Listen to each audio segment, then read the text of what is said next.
जो अभ्यर्थी हैं इनके लिए वो लाभप्रद कैसे हो, इन सारी बातों को लेके हम लोग बहुत जल्द शिक्षा मंत्री से भी मिलने वाले हैं। अपर सचिव उनसे मिलने के होगी, उनसे भी मिलेंगे और इन बातों को रखेंगे कि इनके साथ ज्यादती नहीं हो। देखिए, क्वालिटी एजुकेशन होनी चाहिए, क्वालिटी एजुकेशन पे काम भी करना होगा, तभी तो बिहार का विकास होगा।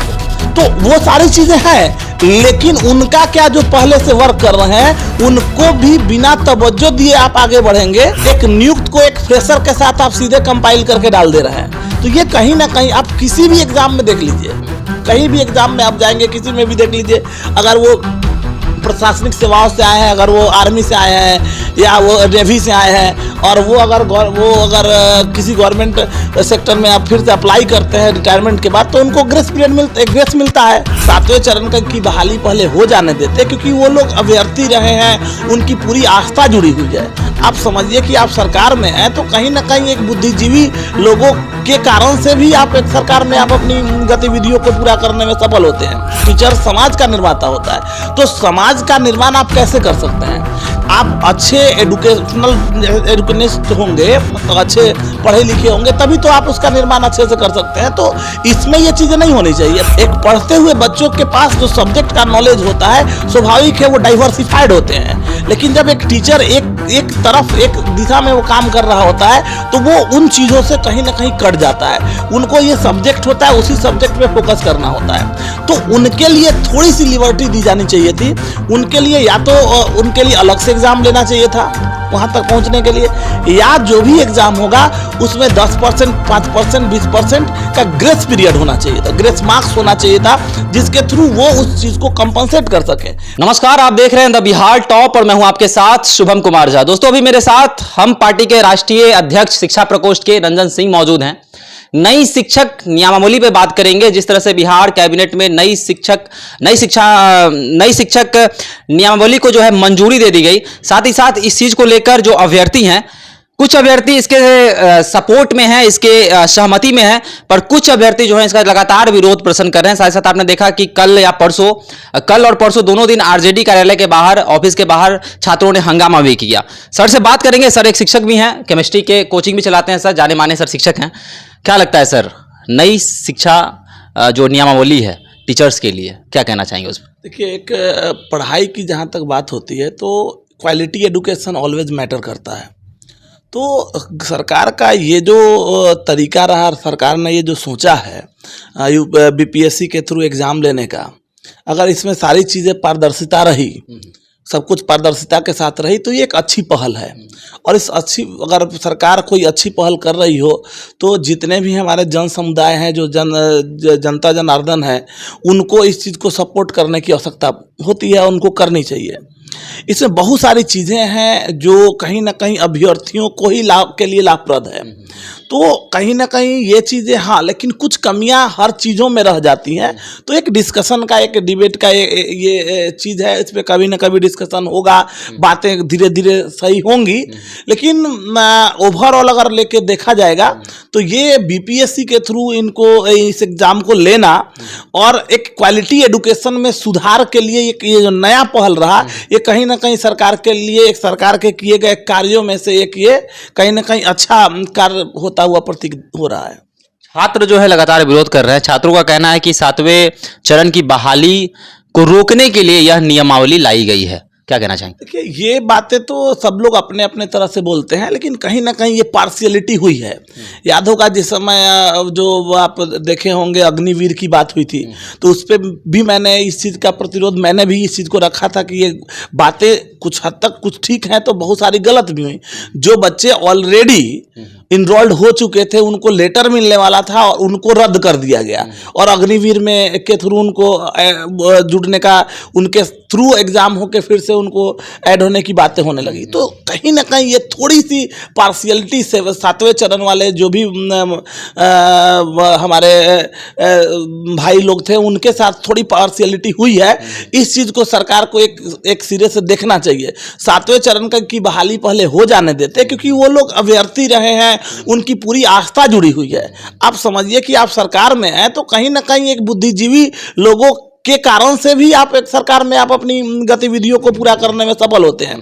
तो कहीं ना कहीं ये चीज दिखा कि 7वें चरण की बहाली हो जाती और उसके बाद अगर ये चीज आती तो इसका कहीं ना कहीं समर्थन होता और सारे लोग उस चीज को सपोर्ट करते। तो हमको ये लगता है कि हाँ, यहाँ पे थोड़ा सा 7वें चरण के लिए सरकार को रुकना चाहिए था, फिर बीपीएससी के थ्रू इन एग्जाम्स को लेके सरकारी कर्मी की मतलब चीज़ों को रखा जाता तो ज़्यादा बेटर होता। नए आयोग का गठन होगा, उसके बाद परीक्षाएं होंगी, 3 प्रारूप में परीक्षाएं होंगी। छात्रों का कहना है कि जब हमको शिक्षक बनना है और बीपीएससी के थ्रू हम एग्जाम दे रहे हैं, सीटेट बीटेट क्वालिफाई हैं, हम ग्रेजुएट हैं या फिर 12th 10th सारा कुछ हमने किया, तो क्यों ना हम बीपीएससी करके डायरेक्ट हम डीएसपी बन जाए, ऐसा भी बच्चों का कहना है। तो इस प्रारूप को आप किस प्रकार समझते हैं? देखिए, एक बात समझिए, डीएसपी बनने के लिए भी तो आप एग्जाम दे रहे हैं ना। इसका मतलब टीचर बनना कोई मतलब अलग चीज थोड़ी है। आप पूरे मतलब बिहार के साथ साथ पूरे समाज के निर्माता है। टीचर क्या होता है? टीचर समाज का निर्माता होता है। तो समाज का निर्माण आप कैसे कर सकते हैं? आप अच्छे एडुकेनिस्ट होंगे, मतलब अच्छे पढ़े लिखे होंगे, तभी तो आप उसका निर्माण अच्छे से कर सकते हैं। तो इसमें ये चीज़ें नहीं होनी चाहिए। मान के चलिए अगर यूपीएससी के एग्जाम हमने सब कुछ एग्जाम पास किया है तो आप इस एग्जाम को भी पास कर सकते हैं। हाँ, थोड़ी सी कमियां यहाँ मेरा पर्सनल आकलन है उन लोगों के लिए भी जो शिक्षक रहे हैं। एक बात को ऐसे समझिए, जो अभी मैंने भी देखा तो उसमें नियमित शिक्षकों की बातें हो रही थी कि जो नियमित शिक्षक हैं और या जो नियुक्त किए हुए प्रीवियस टीचर्स हैं वो भी इस एग्जाम को दे सकते हैं और उनको 3 समय दिया जाएगा। तो एक बात समझने की आवश्यकता है, जो मुझे लगता है, ये मेरा पर्सनल आकलन है कि उनको वहाँ पे थोड़ी सी प्राथमिकता देनी चाहिए थी। मगर कुछ कमियां हैं और इसमें देखिए क्या होनी ये चाहिए थी कि क्योंकि देखिए वो 10 साल 12 साल से पढ़ाने वाले टीचर हैं। तो एक पढ़ते हुए बच्चों के पास जो सब्जेक्ट का नॉलेज होता है स्वाभाविक है वो डाइवर्सिफाइड होते हैं। लेकिन जब एक टीचर एक तरफ एक दिशा में वो काम कर रहा होता है तो वो उन चीज़ों से कहीं ना कहीं कट जाता है। उनको ये सब्जेक्ट होता है, उसी सब्जेक्ट पे फोकस करना होता है। तो उनके लिए थोड़ी सी लिबर्टी दी जानी चाहिए थी। उनके लिए या तो उनके लिए अलग से एग्जाम लेना चाहिए था वहां तक पहुंचने के लिए, या जो भी एग्जाम होगा उसमें 10%, 5%, 20% का ग्रेस पीरियड होना चाहिए था, ग्रेस मार्क्स होना चाहिए था, जिसके थ्रू वो उस चीज को कंपनसेट कर सके। फिर आप प्राथमिकता कहाँ रही? अरे आपने नियुक्ति लिया है, ये गवर्नमेंट की थोड़ी सी कमी है, क्योंकि हम भी गवर्नमेंट में हैं तो हम इस चीज को क्योंकि हम शिक्षाविद हैं, एक पार्टी के साथ जुड़े होने के पहले हम शिक्षाविद हैं, तो बच्चों के साथ हमारा लगाव वो उसको मतलब ऐसे उसका आकलन नहीं किया जा सकता है। उनके परेशानियों को हम समझते हैं। तो ये चीज जो मुझे लगता है कि सरकार को इसके लिए सोचना चाहिए था। कम से कम 10 मार्क्स 15 मार्क्स का ग्रेस मार्क्स उनको दिया जाना चाहिए, जिसके थ्रू उनको वो लगे कि हम नियुक्त हैं। एक नियुक्त को एक फ्रेशर के साथ आप सीधे कंपाइल करके डाल दे रहे हैं। तो ये कहीं ना कहीं आप किसी भी एग्जाम में देख लीजिए, कहीं भी एग्जाम में आप जाएंगे, किसी में भी देख लीजिए, अगर वो प्रशासनिक सेवाओं से आए हैं, अगर वो आर्मी से आए हैं या वो नेवी से आए हैं और वो अगर किसी गवर्नमेंट सेक्टर में आप फिर से अप्लाई करते हैं रिटायरमेंट के बाद, तो उनको ग्रेस मिलता है, परसेंटेज मिलता है, उनको वेटेज मिलता है। तो उससे ये भी प्रोत्साहित होंगे और इनमें भी जिज्ञासा आएगी कि वो अच्छा काम कर सके। तो ये कुछ कमियां हैं जिसको सुधारने की आवश्यकता इसमें पड़ सकती है। और हम लोग इसका प्रस्ताव भी अगर जरूरत पड़ा तो शिक्षा मंत्री से हम लोग मिलेंगे। हमारी पूरी शिक्षा प्रकोष्ठ जो है वो अपने माननीय जीतन राम मांझी जी के साथ और हमारे राष्ट्रीय अध्यक्ष डॉक्टर संतोष कुमार सुमन जी के साथ हमारा अभी मीटिंग है और हम लोग इन बातों को पूरी अच्छी तरह से संवार के बातों को, और ये जो अभ्यर्थी हैं इनके लिए वो लाभप्रद कैसे हो, इन सारी बातों को लेके हम लोग बहुत जल्द शिक्षा मंत्री से भी मिलने वाले हैं। अपर सचिव उनसे मिलने के होगी, उनसे भी मिलेंगे और इन बातों को रखेंगे कि इनके साथ ज्यादती नहीं हो। देखिए, क्वालिटी एजुकेशन होनी चाहिए, क्वालिटी एजुकेशन पे काम भी करना होगा, तभी तो बिहार का विकास होगा। तो वो सारी चीजें हैं, लेकिन उनका क्या जो पहले से वर्क कर रहे हैं उनको भी बिना तवज्जो दिए आप आगे बढ़ेंगे। घर में आप बुजुर्ग हैं, एक ऐसे सोचिए, इस घर में एक बड़े बुजुर्ग हैं और घर में एक 20 साल का बच्चा है। बड़े बुजुर्ग कभी फेल हो गए थे और घर के बच्चे जो 21 साल का बच्चा है जो 1 साल में IIT क्वालिफाई कर, तो थोड़ी है उस बुजुर्ग को कम्पीट कर सकता है। उनकी अपनी कार्यशैली है, उनका अपना एक्सपीरियंस है। तो एक्सपीरियंस उन टीचर्स ने 12 साल 15 साल बच्चों के साथ दिया है, तो उनका एक्सपीरियंस है। तो एक्सपीरियंस को फ्रेशर के साथ आप कंपनसेट नहीं कर सकते हैं। तो मेरा फिर से मैं यही बोलूंगा कि बीपीएससी ने एक सराहनीय कदम उठाया। बीपीएससी के थ्रू, आयोग के गठन के थ्रू लेना, राज्यकर्मी का दर्जा देना, ये तक सही है, लेकिन उनको भी देनी चाहिए। 7वें चरण की बहाली में थोड़ी सी उनकी लिबर्टी पहले वो हो जाना चाहिए था, तभी आता। दूसरा, जो लिबर्टी देने की बात है, जो नियुक्त या नियोजित शिक्षक है उनको देने की स्थिति थी। ये अगर चीजें हो जाती हैं तो हम समझते हैं कि बिहार का एक एक नौजवान जो आज के डेट में जो अभी जो बैठा पड़ा है छात्र, वो कहीं ना कहीं सरकार के लिए समर्पित होगा और सरकार की के दिए किए गए इन कार्यों की सराहना करेगा। सर, आप शिक्षा प्रकोष्ठ से जुड़े हुए हैं, गहन अध्ययन आपने किया है, शिक्षक भी हैं आप, तो एक शिक्षक के दर्द को आप समझ सकते हैं भली भांति।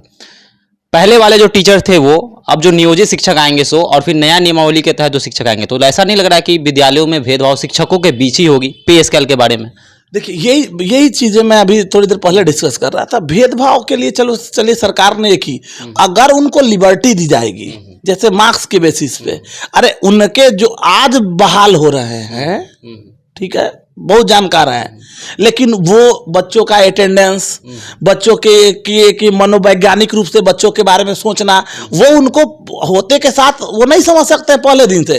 उनके लिए कहीं ना कहीं वो फ्रूटफुल वही होंगे जो पहले से काम कर रहे हैं। तो अनुभव, एग्जैक्टली, अनुभव को आप पढ़ाई से कभी भी, मतलब एक मेरिट अपनी जगह है, अनुभव अपनी जगह है, दोनों मिलेंगे तब जाके बातें निकल के आएंगी। तो अनुभव, किसी के पास अनुभव है और अनुभव के साथ साथ वो उस समय के परिवेश में अपने आप को फिट रखा था, तभी वो आज आप उसको नियोजित किए रहे। थोड़ी रोड से उठा के आपने नियोजित कर दिया था, वो भी तो उस समय के वो जेम्स रहे होंगे, तभी आपने उनको बहाली किया है। समझ में आ रही बात? तो हमारा सीधा सा है कि उनको लिबर्टी दी जानी चाहिए, उनके लिए एक ऐसा प्लेटफॉर्म तैयार करना चाहिए जिससे उनको 10 मार्क्स 20 मार्क्स का ग्रेस मार्क्स मिलना चाहिए कि वो अगर इस कटअप को पार कर लेते हैं तो उनको भी वो मानदेय दी जाएगी। तो उस केसेस में उनके बीच में मतभेद भी नहीं होगा, और जो उस कटअप को भी पार नहीं कर पाते, सरकार के दिए गए ग्रेस पीरियड को भी अगर पार नहीं कर पाते हैं, तब ये कहीं ना कहीं विचारणीय है, और वो भी अंदर से ये सोचेंगे कि हो सकता है कि हम उस चीज के काबिल नहीं है। नहीं तो ये बातें ऐसी रहेंगी, सबको ही चाहेंगे कि हम वही करें, सबको ही चाहेंगे कि हमको उतना मिल जाए, तो वो भी पॉसिबल नहीं है। 3 लाख नौकरी की बात सरकार कर रही है, 3 लाख शिक्षक बहाली की बात सरकार कर रही है, क्या लगता है कि कितने दिनों में पूरा हो जाएगा? देखिए, ये तो सरकारी आंकड़े हैं। अब एग्जाम के थ्रू जब जाएंगे बच्चे, कितना क्वालिफाई करते हैं, उसका किस तरह से गवर्नमेंट उस चीज़ को इम्प्लीमेंट करती है, इन सारी चीज़ों पे ये मतलब डिपेंड करेगा। लेकिन मेरा मानना है कि बिहार के जितने भी नौजवान हैं, उनकी आस्था माननीय नीतीश कुमार जी के साथ और माननीय तेजस्वी जी के साथ रही है, और उनको बहुत वो खुल के सपोर्ट किए हैं। तो मेरी तो दिली इच्छा है, क्योंकि हम शिक्षाविद भी हैं और हम बच्चों के साथ परस्पर कनेक्टेड रहे हैं, तो मेरी दिली इच्छा है कि इसको यथाशीघ्र 3 लाख नियुक्तियों को की जाए, जिससे बिहार के जो एडुकेशन है, पढ़ाई प्रणाली, जो पढ़ाई की जो प्रणाली है, उसमें एक अलग तरह का सुधार हो, जिससे बिहार के अंदर स्वर्णिम अक्षरों से बिहार की जो प्रगति है उसको लिखा जा सके। बिल्कुल, बिहार को स्वर्णिम अक्षरों में लिखा जा सके। और यह बात सही है कि बिहार के मुख्यमंत्री नीतीश कुमार और तेजस्वी प्रसाद यादव से जो भी छात्र हैं, जो भी अभ्यर्थी हैं, उनको बहुत सारी आशाएं हैं। तो आप इस शिक्षक नई नियमावली के बारे में क्या सोचते हैं, आपके क्या विचार हैं, आप ही हमारे कमेंट बॉक्स में बता सकते हैं। आपके भी कोई प्रश्न है तो उनके भी जवाब दिया जाएगा। तो आप इस विषय में क्या सकते हैं, चर्चा के बारे में आप क्या सोचते हैं, हमारे कमेंट बॉक्स में बताएं। देखते रहें द बिहार टॉप। धन्यवाद।